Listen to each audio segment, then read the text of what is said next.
A principios de los años 60, las tensiones de la Guerra Fría se hicieron aún mayores.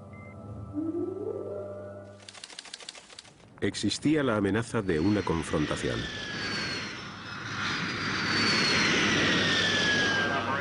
Las dos superpotencias observaban y esperaban, preparándose mientras tanto para un holocausto nuclear.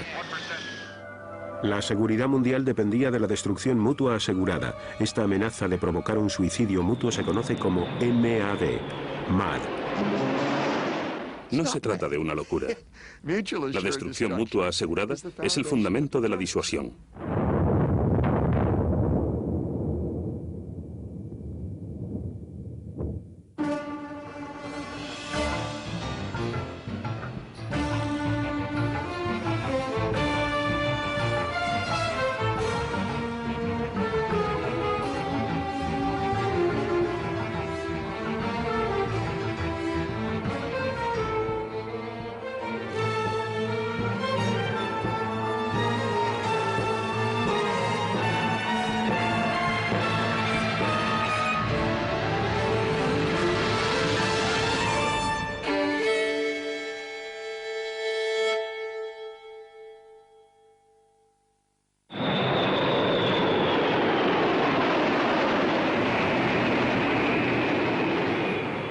El 1 de julio de 1960, un avión de reconocimiento RB-47 como este emprendió una misión rutinaria para investigar los radares defensivos de la frontera soviética.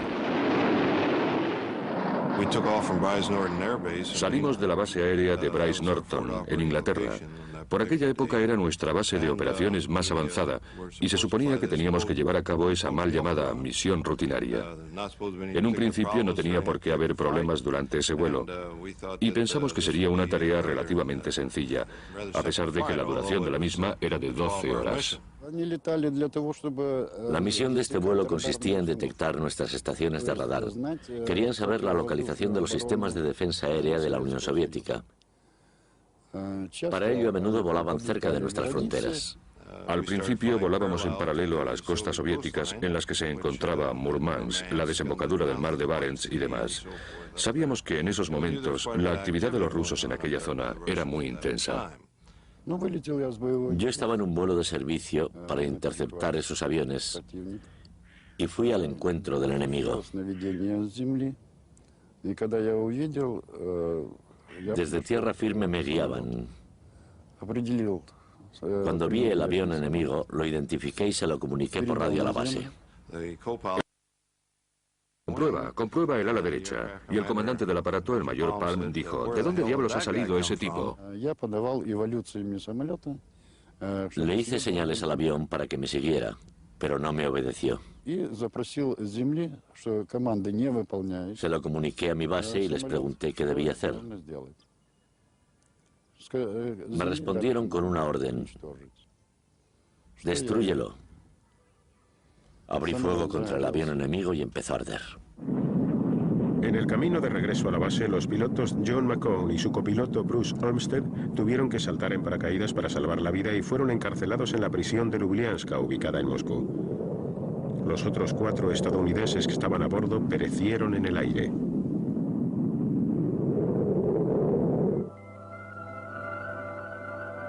En la línea del frente la vigilancia era constante. De estallar, la guerra pronto adquiriría tintes nucleares.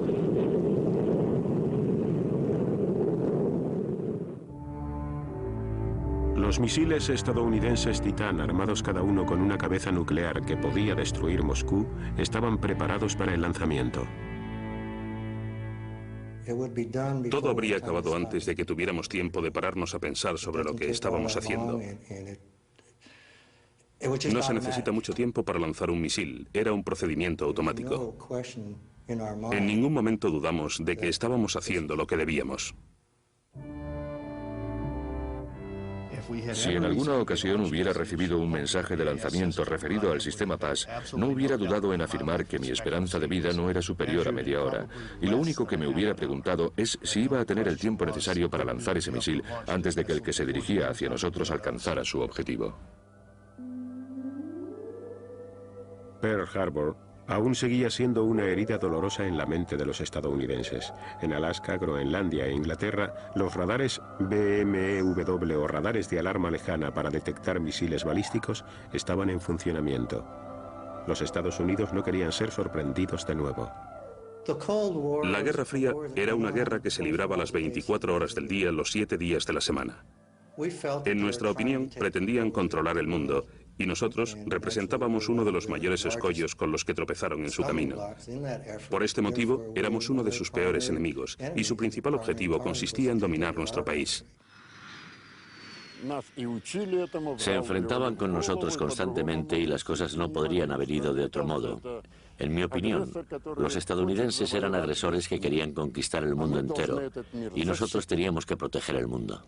En 1961, el nuevo presidente de los Estados Unidos, John Kennedy, tomó posesión de su cargo en medio de un tenso mundo nuclear. De su predecesor, Eisenhower, heredó la doctrina de la represalia masiva.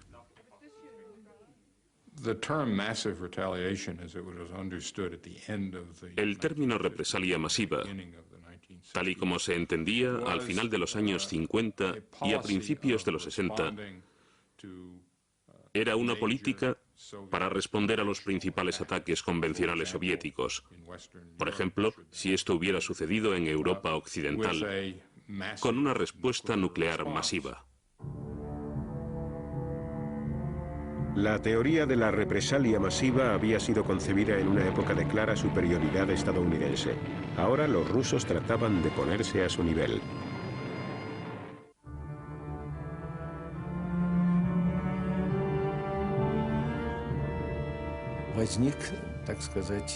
Había una especie de obsesión por alcanzar y superar a los estadounidenses para tratar de demostrar a todo el mundo que no estábamos muy lejos de ellos, que también nosotros teníamos armas nucleares. Había quienes opinaban que solo conseguiríamos evitar una guerra nuclear haciendo frente al imperialismo mundial con una fuerza de envergadura similar a la suya.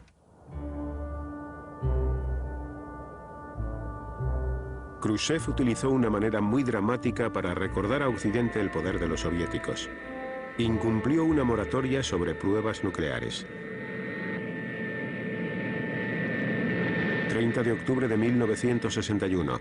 La tripulación de un bombardero ruso se prepara para lanzar la mayor bomba que había visto el mundo.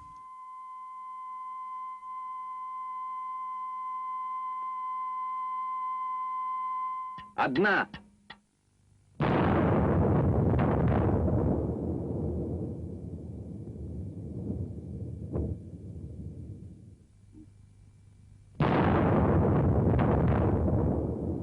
La explosión fue equivalente a la que hubieran provocado más de 50 millones de toneladas de TNT, una cantidad de explosivos que superaba a la que se utilizó durante toda la Segunda Guerra Mundial.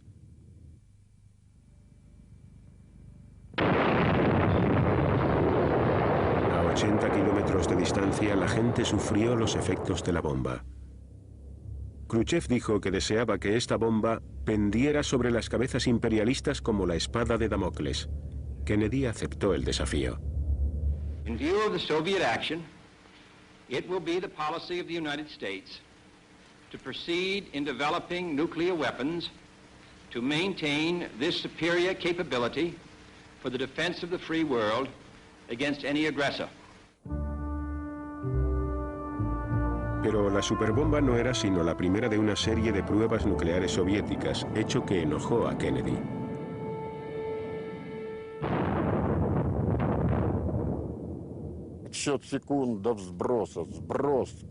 Recuerdo que contamos los segundos y luego dejamos caer la bomba.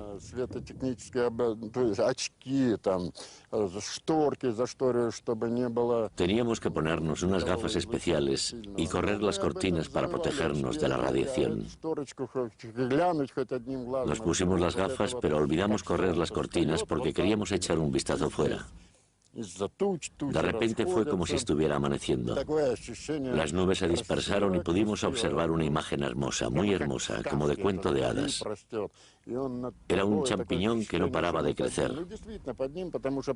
Subía hacia lo alto y pronto nos dejó atrás. Las radiaciones eran tan altas que se salían de las escalas de los medidores, pero por supuesto ni nos acordamos de eso. Entonces se produjo repentinamente un viento fuerte cuando la onda expansiva alcanzó al avión y los mandos se volvieron locos. Intenté hacerme con ellos para recuperar el control rápidamente. El avión daba bandazos de un lado a otro. Así supimos cómo era una explosión nuclear. Quedó patente que nada iba a detener a los rusos. Estaban lanzando no solo esa gran bomba, sino muchas otras, y nosotros hacíamos esencialmente lo mismo. Buscábamos bombas en todos los lugares, las llevábamos a Nevada y las detonábamos solo para responder a esas pruebas rusas. Fue un periodo de locura.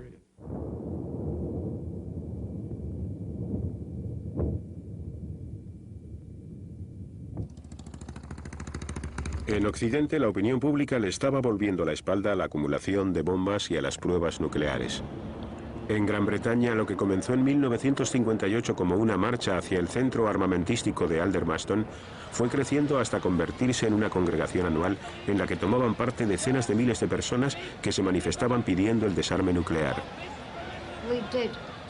Nos tomamos muy en serio el hecho de que si se utilizaba una bomba nuclear en la zona de Londres, el efecto sería tan masivo y afectaría a un área geográfica tan extensa que incluso repercutiría en personas que tuvieran sus hogares a kilómetros y kilómetros de distancia. Y hablábamos muy en serio cuando considerábamos la posibilidad de que eso llegara a suceder.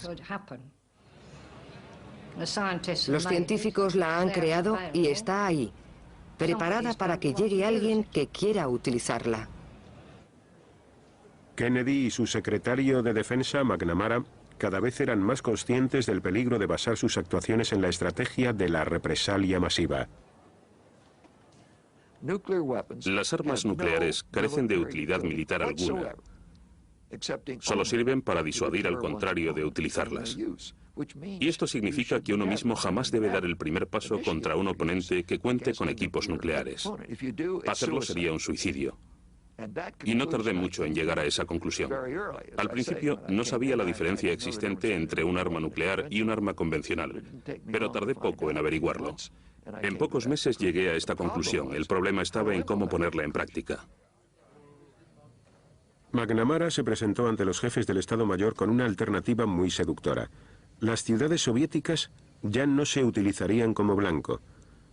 El único objetivo de los ataques serían las fuerzas militares soviéticas. Esta medida recibió el nombre de exclusión de las ciudades, fuerza de contraataque.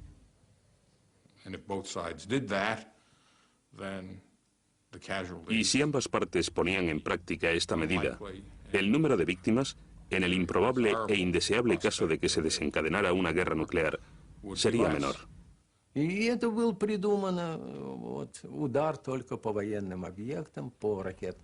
Esta idea de un plan que excluyera a las ciudades y conforme al cual solo se atacarían las bases militares, misiles y submarinos, no era más que un intento de hacer la guerra nuclear moralmente aceptable.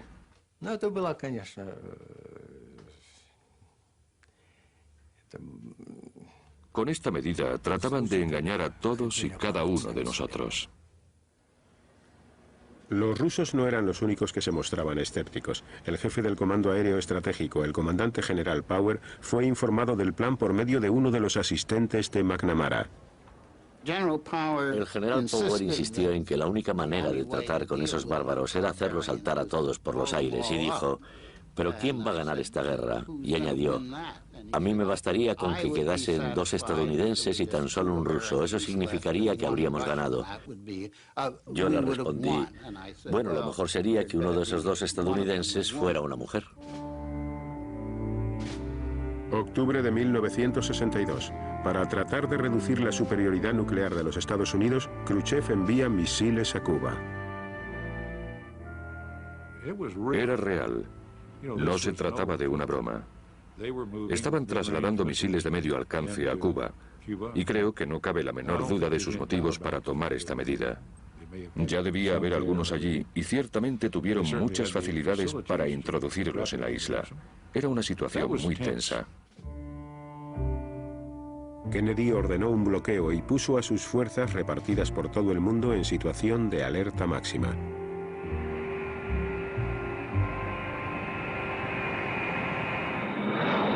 Un gran número de aviones B-52 cargados con bombas de hidrógeno estaban listos para una guerra.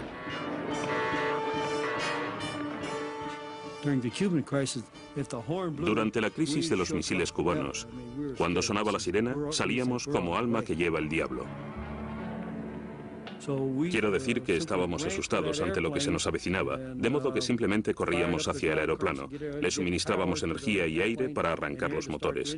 Movíamos esa manivela lo más rápido que podíamos y esperábamos un mensaje del Comando Aéreo Estratégico en el que nos comunicarían las instrucciones sobre el tipo de ejercicio de que se trataba. Jamás sabíamos si estábamos ante un simulacro o si era una ofensiva real. En esos momentos lo pasábamos mal, porque nunca sabíamos qué iba a suceder. Ante la superioridad nuclear de Kennedy, Khrushchev envió sus barcos para recoger todos los misiles y llevarlos de vuelta a Rusia. Tanto el gobierno de Khrushchev como el de Kennedy demostraron ser suficientemente sensatos y encontraron una salida a esta situación. La crisis de los misiles cubanos tuvo una gran importancia porque demostró lo cerca que se encontraba el mundo del borde del precipicio nuclear. Moscú y Washington se dieron cuenta de que había que mejorar la comunicación directa entre las dos ciudades.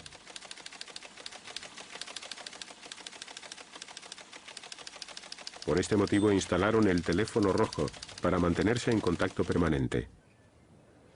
El verano siguiente, impresionados por lo cerca que habían estado de iniciar una guerra mundial, la Unión Soviética, Estados Unidos y Gran Bretaña firmaron un tratado para limitar las pruebas nucleares. Ya no se llevarían a cabo más pruebas atmosféricas. Las pruebas nucleares se seguirían realizando, pero bajo tierra.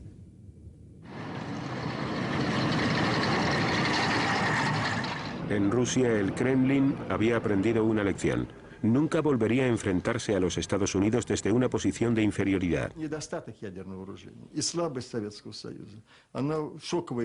La carencia de armas nucleares y la debilidad de la Unión Soviética supusieron un duro golpe para los dirigentes rusos. Fue como una ducha fría para el gobierno, que se daba cuenta de que había que superar todas esas flaquezas.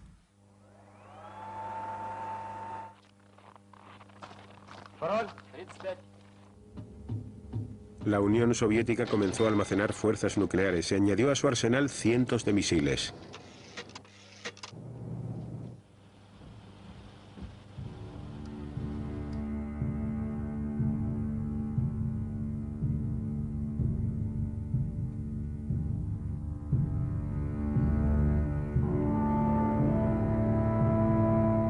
Los estadounidenses tuvieron que aceptarlo porque la realidad era que ya no podían seguir destruyendo todas las fuerzas soviéticas.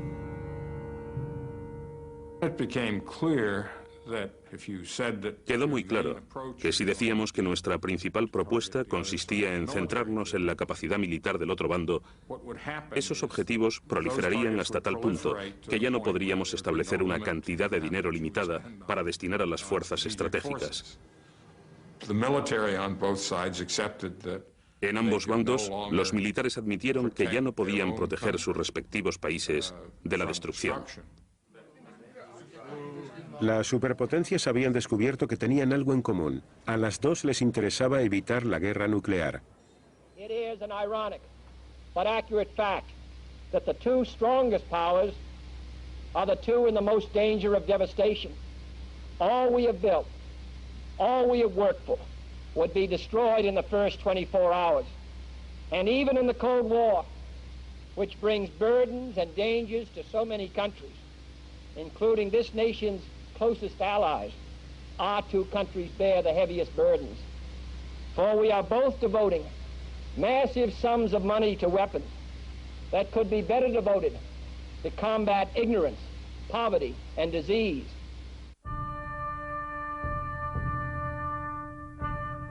Estaba comenzando a surgir una lógica que dejaba al descubierto un panorama sombrío.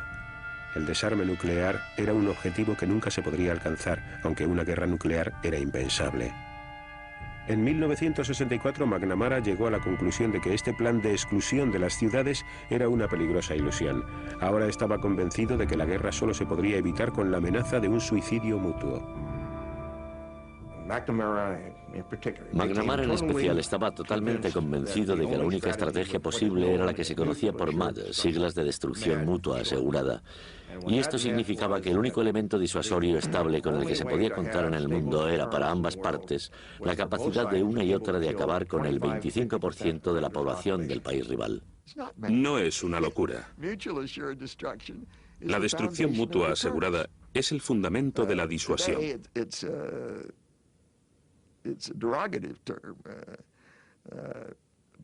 Hoy en día es un término algo despectivo. Lo denigraron son aquellas que no entienden lo que significa la disuasión.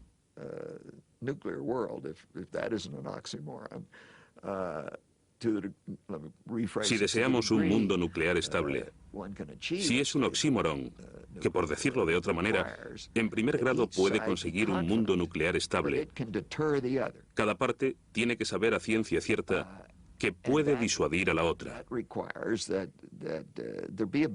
Para ello tiene que haber un equilibrio. Y para llegar a ese equilibrio, hay que comprender que si una de las dos partes comienza a utilizar armas nucleares, la otra parte responderá con la potencia suficiente como para infligirle daños inaceptables. En estos momentos, los submarinos desempeñaban un papel crucial.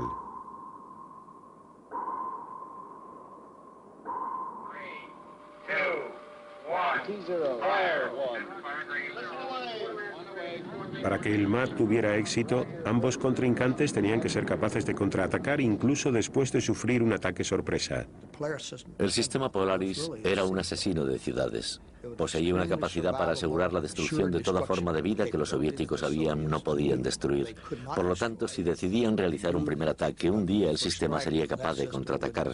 Le llevaría algún tiempo recibir el mensaje procedente de unos cuarteles generales nacionales destruidos, pero llegaría el día en que las cabezas nucleares de los misiles lloverían sobre ellos y entonces pagarían cara su ofensiva.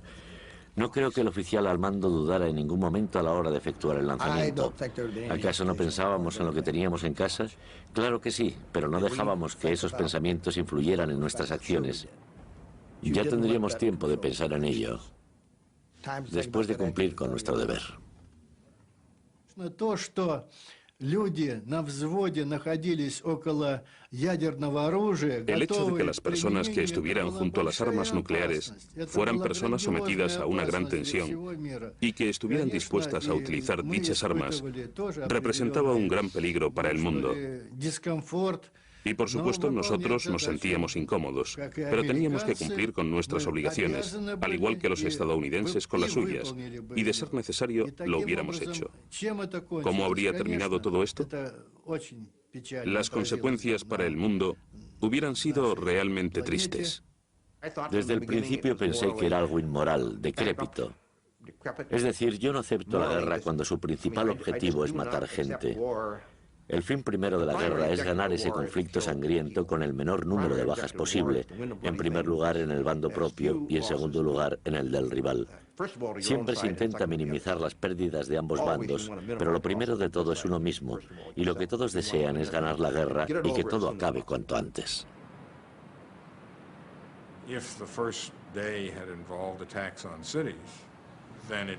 Si en el primer día los ataques se hubieran centrado en las ciudades, nos hubiéramos tenido que enfrentar a una catástrofe increíble. Decenas de millones de muertos y cuantiosas pérdidas materiales. Incluso en una gran ciudad, un arma termonuclear hubiera causado destrozos y daños inimaginables y sin precedentes. 50 millones de personas perdieron la vida en la Segunda Guerra Mundial, pero eso no sucedió en un solo día.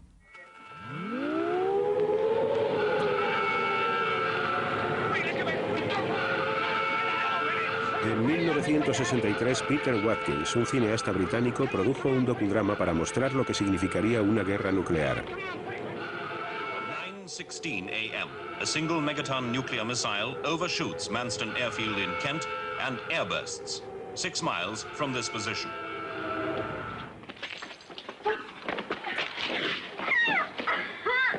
At this distance, the heat wave is sufficient to cause melting of the upturned eyeball, third-degree burning of the skin, and ignition of furniture. 12 seconds later, the shock front arrives.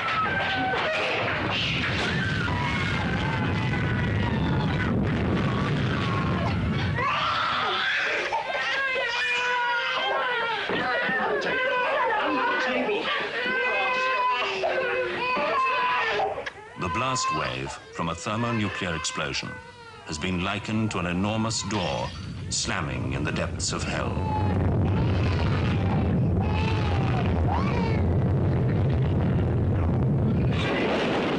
Esta película recibió el nombre de Juego de Guerra. La BBC prohibió su difusión.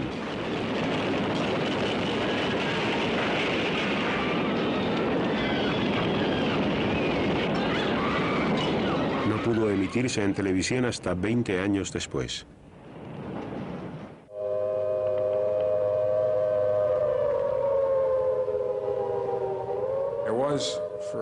Durante un par de años, o al menos durante todo un año, se hicieron grandes esfuerzos para persuadir al pueblo estadounidense de que merecía la pena invertir en la defensa civil y practicar las técnicas que se iban a emplear. Esta campaña fracasó. Al público no le interesaba mucho el tema.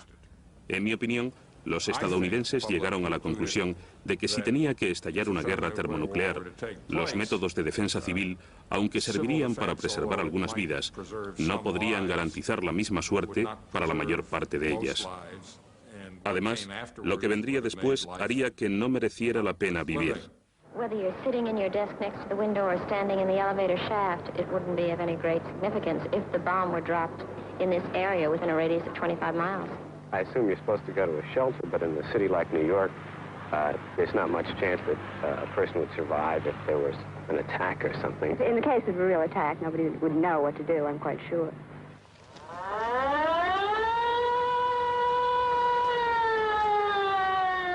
Oficialmente los rusos se tomaron mucho más en serio la defensa civil, pero la realidad no era muy esperanzadora.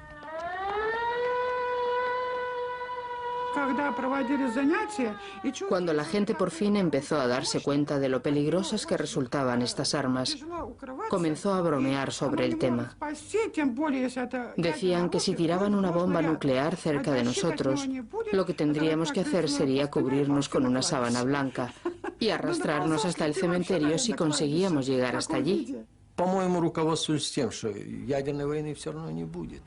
Los líderes se guiaban por la idea de que, si no iba a producirse una guerra nuclear, ¿por qué gastar dinero que, por otra parte, no nos sobraba?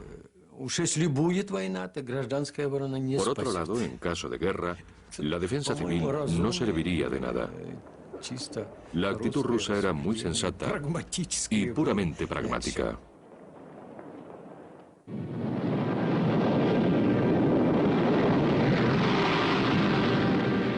Aunque la posibilidad de una guerra total era lejana, la disuasión entrañaba sus propios peligros.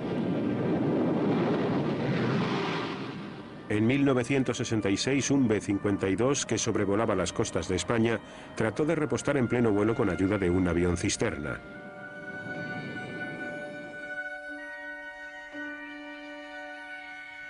En el pueblo de Palomares, Simó Orts se disponía a salir de pesca como todos los días. Estaba pescando enfrente de Villaricos y los aviones pasaban por encima, que siempre, normalmente, siempre los mirábamos, los aviones.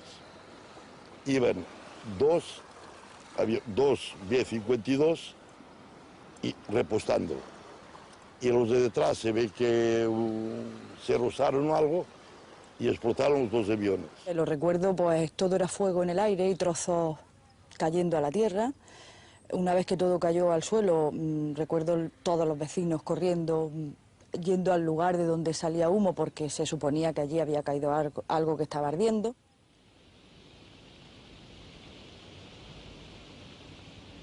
Cuando los aviones se rompieron en pedazos, 4 bombas de hidrógeno se dispersaron por diferentes puntos de la costa. 3 cayeron en tierra firme y una se perdió en el mar. Es que lo vi muy claro, me se cayó muy cerca de mí, la bomba. y a conmover los intereses de los americanos.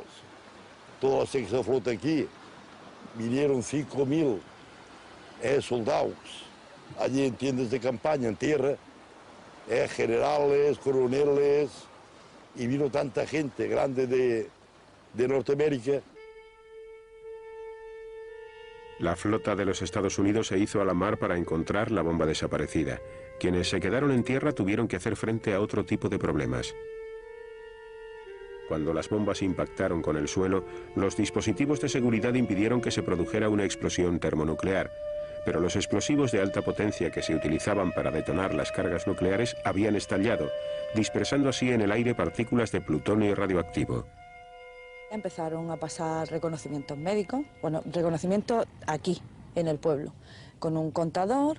Entonces había vecinos que tenían que tirar la ropa porque se le medía contaminación, había vecinos que tuvieron que hervirla, se lavaron las casas con detergentes, con agua, pero que en ningún momento los americanos, entiendo yo, que ellos ni nos dijeron ni nos iban a decir, que la gente lo que estaba era asustada porque en ese momento nadie sabía lo que era.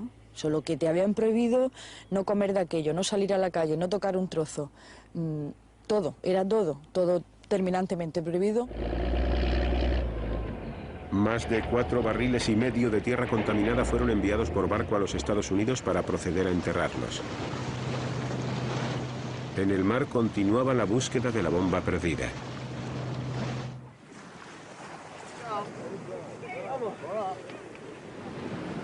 Los españoles temían que el Mediterráneo estuviera contaminado. El embajador de los Estados Unidos, Vidal Duke, se bañó en el mar ante las cámaras.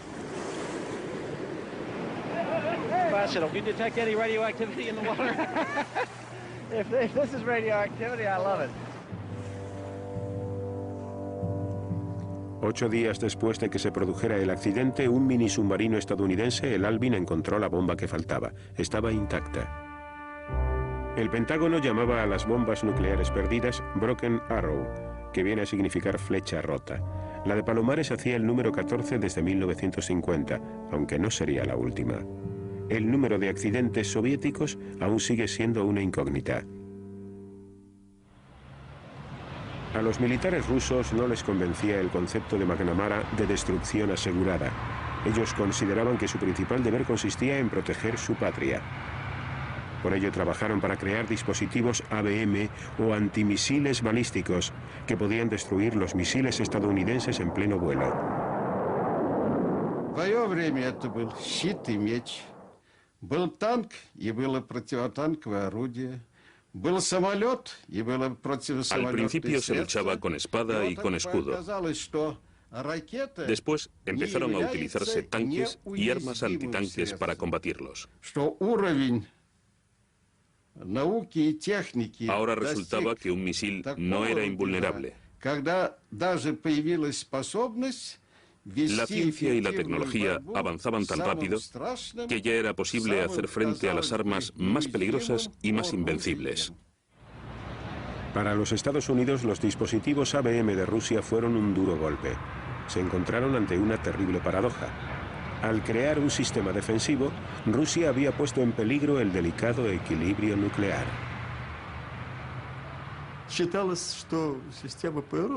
Pensamos en ello como si de un paraguas se tratara. ¿Acaso un paraguas haría daño a alguien? Simplemente lo abrimos cuando llueve. Así veíamos nosotros el sistema ABM. Era como un paraguas para proteger a nuestra población ante un posible ataque con misiles. En lo que se refiere a MAD, si es que creemos en la destrucción mutua asegurada, todo lo que afecte a ambas partes es mutuo. De ahí la destrucción mutua asegurada. Tiene que ser mutua y también tiene que estar asegurada. De este modo, todo lo que afecte a ambas partes, a una sola o a las dos, a su capacidad de matar al 20% de la población del rival, es por definición un elemento desestabilizador. La introducción del sistema ABM desestabilizó la destrucción mutua asegurada, el equilibrio del terror. A ambas partes nos aterrorizaba el armamento nuclear. Sabíamos que ellos no atacarían y que nosotros tampoco lo haríamos. Pero si uno de los dos bandos conseguía contrarrestar la capacidad del otro para contraatacar, entonces estaría en una situación muy ventajosa. También Estados Unidos había estado desarrollando un sistema ABM, pero McNamara se mostraba reticente a autorizar su producción. El sistema era muy fácil de superar y además no salían las cuentas.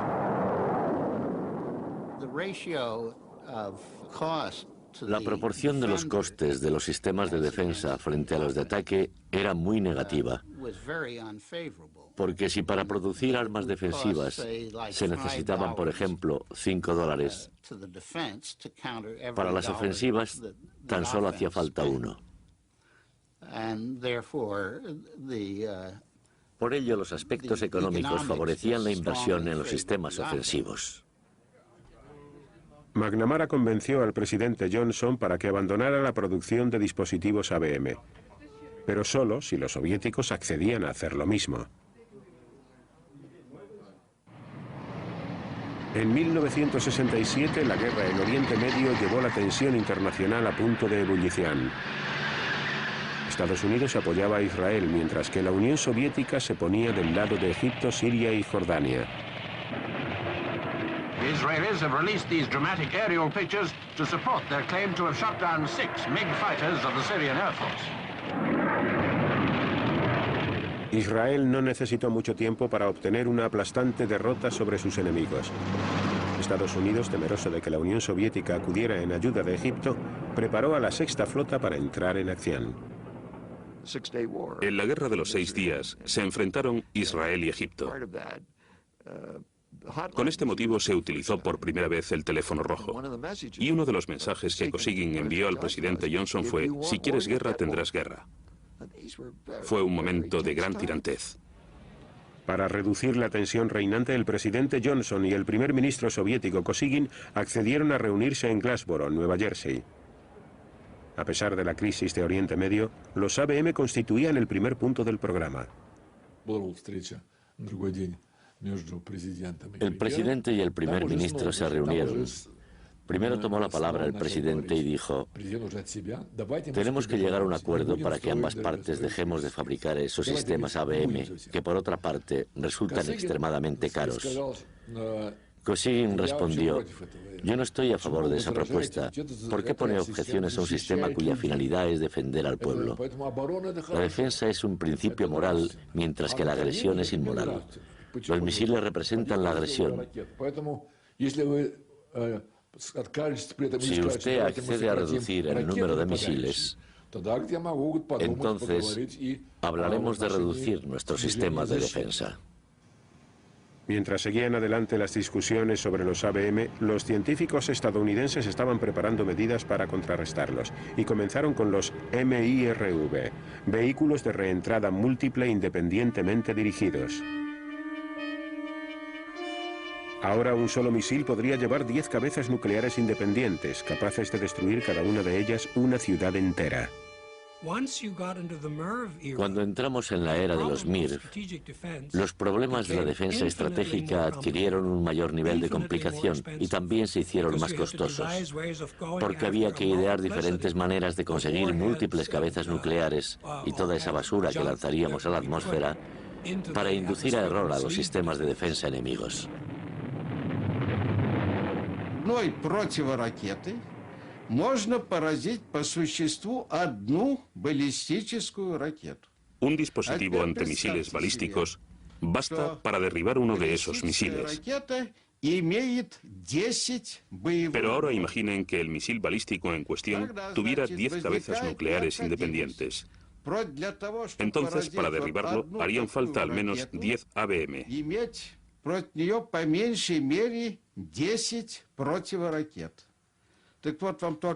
Aquí tenemos las cifras para establecer la comparación. Los Estados Unidos de América poseen en las instalaciones terrestres de sus bases de lanzamiento 1.054 misiles balísticos. Para contrarrestar el efecto de los mismos, habríamos necesitado más de 10.000 ABM. una cifra exorbitante. La Unión Soviética pronto se dio cuenta de que si no detenía la carrera de armamentos, Estados Unidos, que disfrutaba de una mejor situación económica, podría superarnos con facilidad. Nuestros líderes empezaron a entender que tendríamos que escoger entre seguir construyendo el socialismo y el comunismo o dedicarnos a fabricar misiles.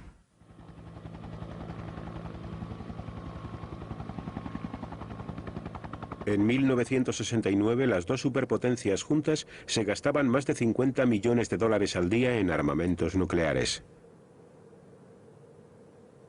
Era un ritmo que a las dos partes les parecía insostenible.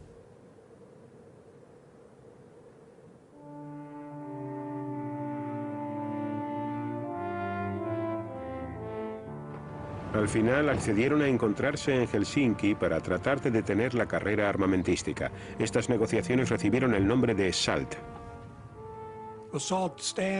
Son las siglas de conversaciones para la limitación de armas estratégicas. Y se trataba de hacer un esfuerzo a la luz de los últimos acontecimientos. Un modesto esfuerzo para poner una especie de tope a la acumulación de sistemas de lanzamientos estratégicos. Llegar a un acuerdo no iba a ser una tarea sencilla.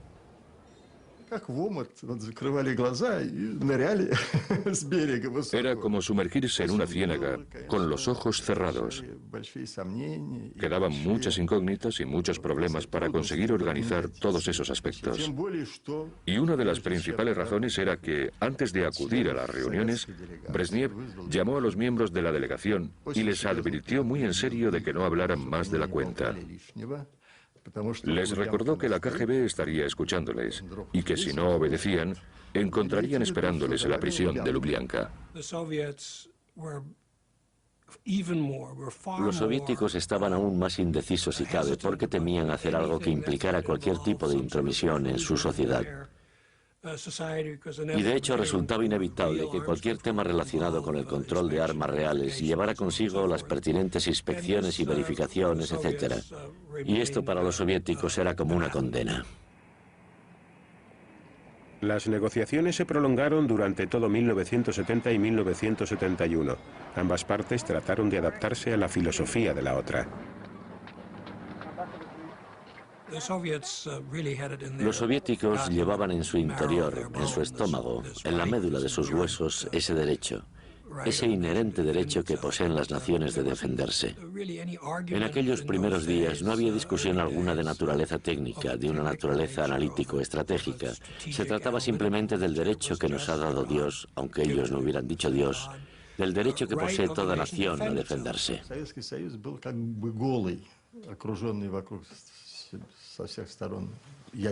La Unión Soviética se sentía desnuda, desprotegida, completamente rodeada por las fuerzas nucleares estadounidenses.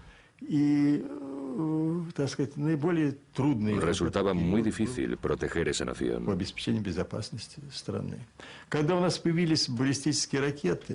Cuando mejoramos nuestros propios misiles balísticos, aunque no teníamos muchos, nos dimos cuenta de que habían servido para igualar la balanza. Pero al comienzo de las conversaciones, recordamos todos los tipos de armas con las que podían atacarnos. Entre bastidores, Henry Kissinger, consejero de Seguridad Nacional de Richard Nixon, concertó reuniones privadas con el embajador soviético Anatoly Dobrynin.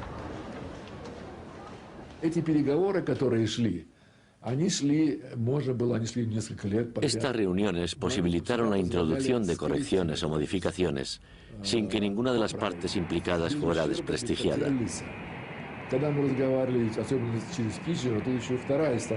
Hablando en privado con Kissinger, podíamos establecer el punto de vista oficial para después hablar más libremente.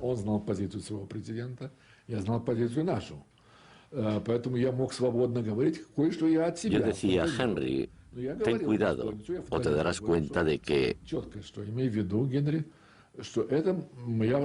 Y es que estaba pensando en voz alta. Entonces él comentaba, bueno, Anatoly, ¿por qué tenemos que aguantar esto? ¿Por qué no lo hacemos de otra manera?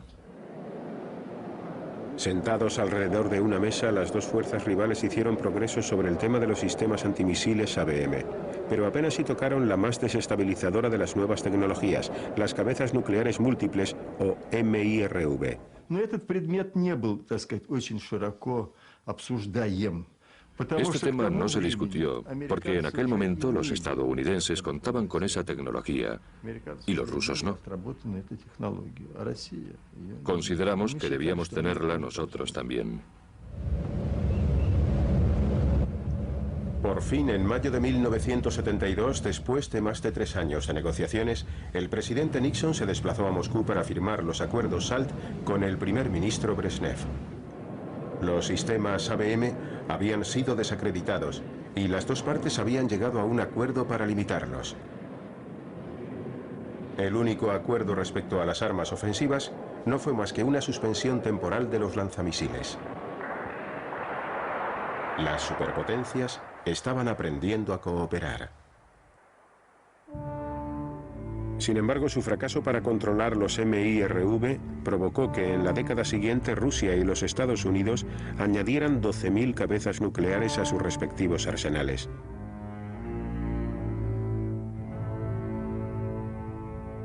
Los preparativos para la aniquilación mundial seguían su curso.